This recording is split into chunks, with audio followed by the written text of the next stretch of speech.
కళ్ళు తెరిచిన శివయ్య. తిరుపతిలోని గాంధీపురంలో మహా అద్భుతం చోటు చేసుకుంది. స్థానికంగా ఉన్న ఓ చిన్న శివాలయంలో పరమశివుడు కళ్ళు తెరిచినట్లుగా అమరికలు కనిపించినట్లు తెలుస్తోంది. దీంతో అక్కడి కాలనీ వాసులతో పాటు చుట్టుపక్కల గ్రామస్తులు కూడా ఆలయానికి పోటెత్తారు. ఇక విషయంలోకి వెళితే శ్రావణ మాసం ఈ రోజు నుంచి ప్రారంభమైంది. ఈ క్రమంలో పవిత్రమైన శ్రావణ మాసం నేపథ్యంలో శివ వైష్ణవ ఆలయాలను రకరకాల పూలు విద్యుత్ కాంతులతో అందంగా అలంకరించారు. తెల్లవారుజామున నుంచే ప్రత్యేకంగా పూజలు కూడా చేస్తున్నారు. ఈ క్రమంలో శ్రావణ మాసంను చాలా మంది పవిత్రంగా భావిస్తారు. ఈ మాసంలో చాలా మంది మద్యం మాంసాలకు దూరంగా ఉంటారు. ఈ నేపథ్యంలో తిరుమలలో శ్రావణ మాసం వేళ అద్భుతం చోటు చేసుకుంది.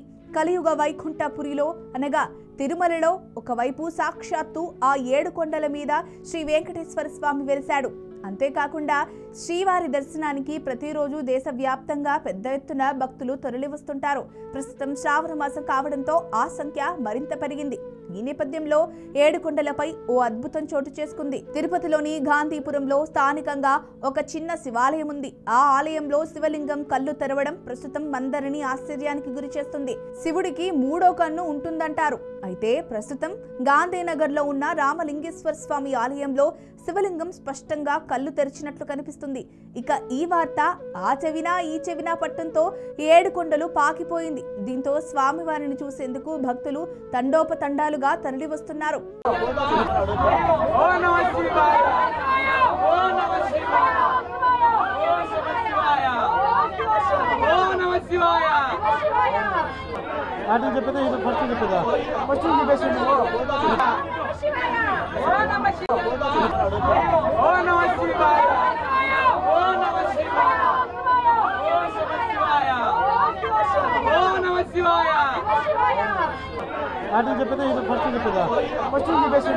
అంతేకాకుండా స్వామివారికి ప్రత్యేకంగా మొక్కులు కూడా తీర్చుకుంటున్నారు.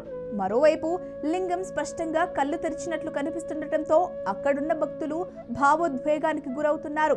శివయ్య స్వయంగా ఇక్కడికి వచ్చాడని, కళ్ళు తెరిచి మరీ తమను చూస్తున్నాడని అక్కడి భక్తులు ఆనందంతో పొంగిపోతున్నారు. ఇక దీనికి సంబంధించిన వీడియోను తీసుకొని సోషల్ మీడియాలో పోస్ట్ చేయడంతో అది ఒక్కసారిగా వైరల్ గా మారింది.